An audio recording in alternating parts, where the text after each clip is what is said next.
Hey guys, I told you more and more cheap smartphones are coming. Yes.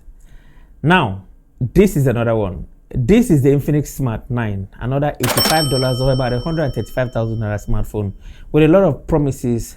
And this one right here actually comes with something slightly interesting, coupled with a refreshing new design and processor compared to its predecessor.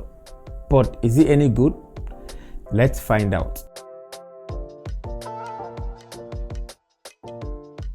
One thing that I want to quickly point out is that this device actually shares a lot of features and specifications with the Technospark 30C that I reviewed a few weeks ago. And with that in mind, I will sometimes point out or try to compare this device to that device. Okay, before we jump into the main review, let's see what comes in the box. When you open the box, you will see the device wrapped in plastic with some key specifications on it. Next is an MTN recharge voucher. You get a 10-watt charger, which is sad because the Spark 30C that this device is competing with has 18-watt charger. Next, we have a hard plastic case, a USB Type-C charging cable, a SIM ejector tool, an X-Pack leaflet, and a decent earpiece. These are all the basic stuff that comes with a budget Infinix smartphone, which is very okay.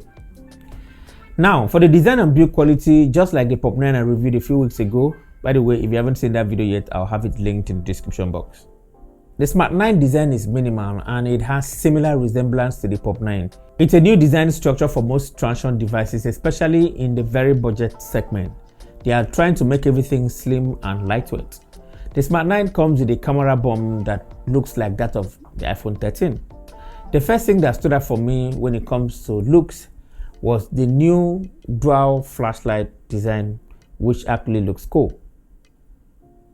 The whole device is made of plastic but designed to look like glass. This gives it a nice and premium look. Now, despite its plastic construction, I have to say it is well made and it looks amazing. This device comes in 4 colors. There's the neo titanium, mint green, sandstone gold, and metallic black. The metallic black color is actually mature and I think most people will like it. It looks like an expensive device even though it is not. Surprisingly, build quality is okay, coupled with the fact that it now has an IP54 rating, meaning it can survive water splash and dust. Now, on the right side of the device, we've got the power button and the volume rocker keys. To the left, we've got a SIM tray that can take 2 4G nano SIM card and a micro SD card. At the bottom, we have a headphone jack, a microphone, a USB Type-C charging port, and a speaker grill. Then on top of the device, we have another speaker. At the back of the device, we have a 13 megapixels main camera, a VGA sensor, and a dual flashlight. Actually, Infinix called the second light an LED light. They say it can travel far better than the main flashlight. And to turn it on, you simply have to press and hold the flashlight icon on the control center and then select back and bright. Then it will now turn on the second flashlight. Now, after spending a few days with this device, I've got to say I am impressed. I really love how smooth and responsive the whole user experience is. This is very similar to the Spark 30C when it comes to user experience. Navigating through the user interface feels smooth thanks to the 120Hz refresh rate. You can easily switch between 120, 90Hz and 60. You have that option here and it makes the whole UI very responsive. Speaking of being responsive, let's talk about the display real quick. The Infinix Smart 9 comes with a 6.7 inches 720p IPS LCD display with up to 120Hz refresh rate, which is an upgrade from last year's Infinix Smart 8 that topped at 90Hz. Like I always say, a 720p display is not going to blow you away or anything like that. There's nothing special about it. But you know what? That's okay. If you want something slightly better, you have to look outside of this price range. The colors are okay, though not overly vibrant, but they are very solid. The text is sharp enough for anyone to read without any issues, which again is all that you need. Now, when it comes to watching YouTube videos or consuming media content, it is smooth and decent.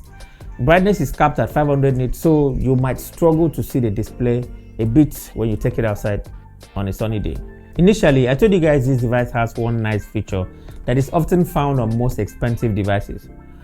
Well, this display now supports always on display. I don't know how they managed to get that working on this device without having an AMOLED display. I really don't know, but it works. Overall, the display is decent for the price. Now, back to the device. The side-mounted fingerprint scanner right here actually works. It works 90% of the time.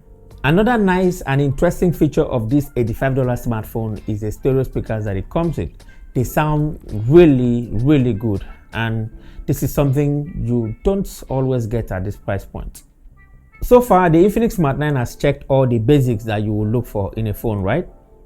But what about performance? Well, I am happy to tell you that performance is modest for day-to-day tasks, and if you're considering a phone at this price point, don't expect too much from it. The Smart 9 comes with the MediaTek Helio G81 octa-core processor, paired with 3GB of RAM and 128GB of storage. For some people, that should be okay. But I'll say that if you want to get the best out of this device, get the one with 6GB or even the one with 8GB. My unit comes with 3GB of RAM, and that's because I didn't see where I could get the version of 6GB or even the version with 8GB, where I got this. Now, when it comes to gaming performance, the games that you're going to be enjoying on this device will be the likes of Candy Crush, Subway Surfers, Temple Run, and mostly 2D games. If you wish to play more demanding games here, you might want to look elsewhere because this might not be the phone for you.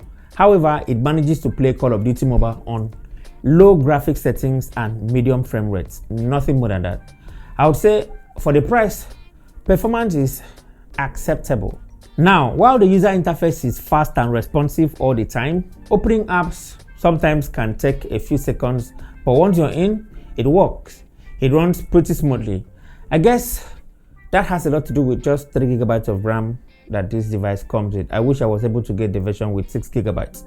Now, the Smart 9 comes with Android 14 Go edition out of the box. With Infinix own custom OS, which is XOS 14, you get the dynamic bar that shows notification for charging, incoming calls, and more. You get memory fusion that enables you to extend the RAM size virtually. You get Folax, which is Infinix voice assistant that is now incorporated with ChatGPT, and the new always on display.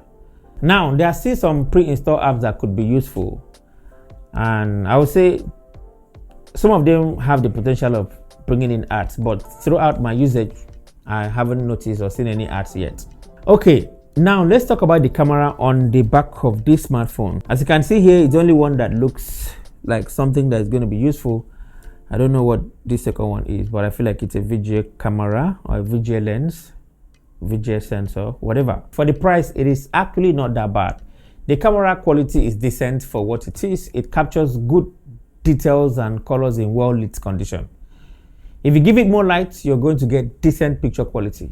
However, you will get poor results in low lighting conditions. Now, the 8-megapixel selfie camera offers decent quality as well, but just go through the images and tell me what you think about them in the comment section below. Hey guys, so this is the front-facing camera of the Infinix Smart 9. As you all know, for most of these entry-level smartphones, this can only shoot in 1080p, 30 frames per second. You cannot go above that. What do you guys think of the video quality right here and the audio quality? Let me know in the comment section below.